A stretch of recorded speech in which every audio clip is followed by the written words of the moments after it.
//. That was a very productive training session. I think I set the tone quite nicely. From here on out it will be all Hakuru, and he's not going to let the old man comment slide. They're going to turn into good fighters whether they like it or not.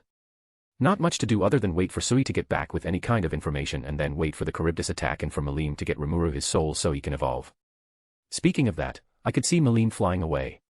She wasn't heading toward her domain, but more north. It seems she's going to get those souls for Rimuru. That's good. 10,000 human souls is nothing big for Milim. I'm willing to bet Rimuru just gave her honey for those souls. Speaking of power-ups, let's go check on Reincarnated.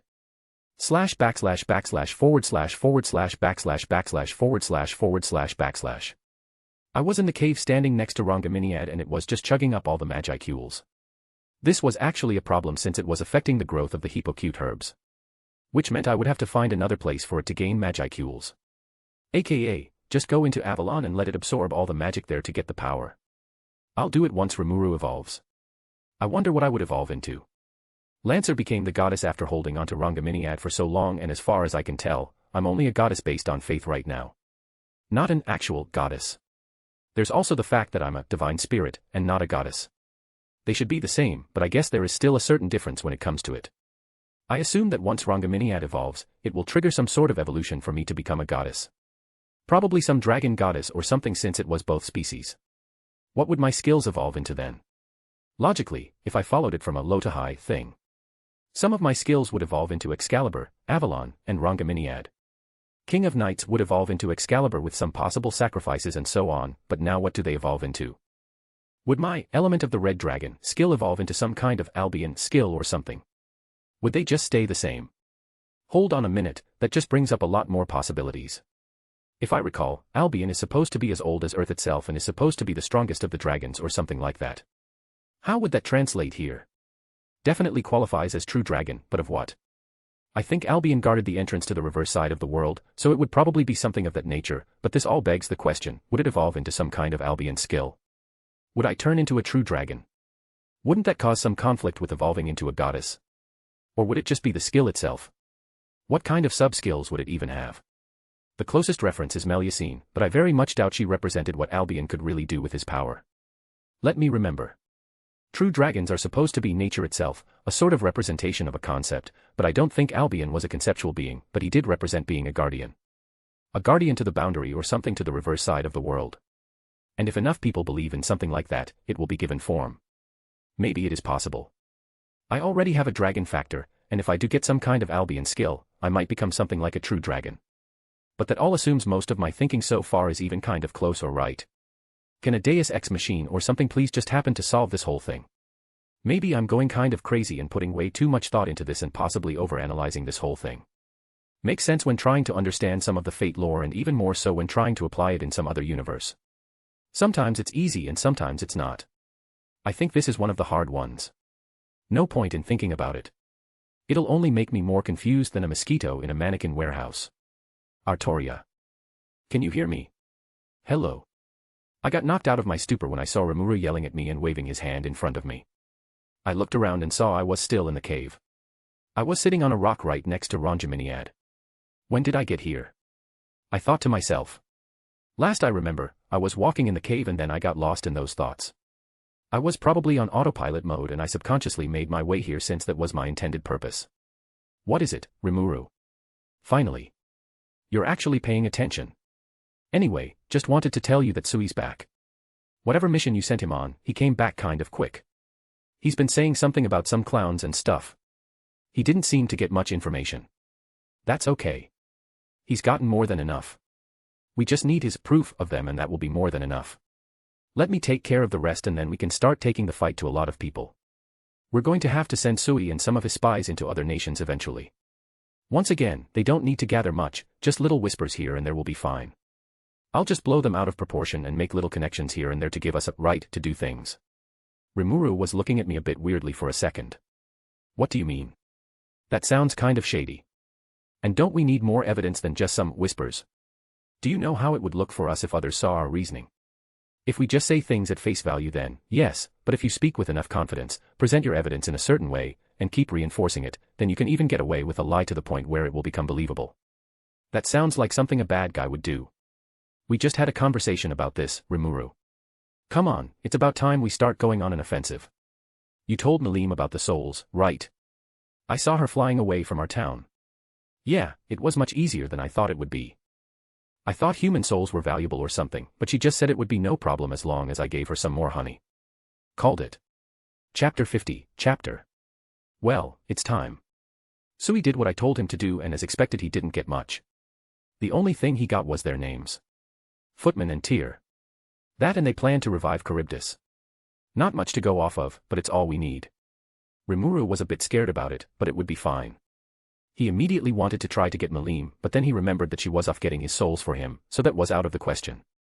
Milim was definitely able to wipe the floor with the Charybdis, but she isn't the only one who can. I wonder who else is available able to unleash one massive attack that could instantly kill Charybdis. I have no clue. We'll just have to find out. So those clowns are instigating Phobio to revive Charybdis and attack our town. Arttoria, do you know about them? Yeah, they're the ones Trainee was having a bit of trouble with during the orc stuff. They're called the Moderate Harlequin Alliance or something like that. It's a group Clayman is a part of.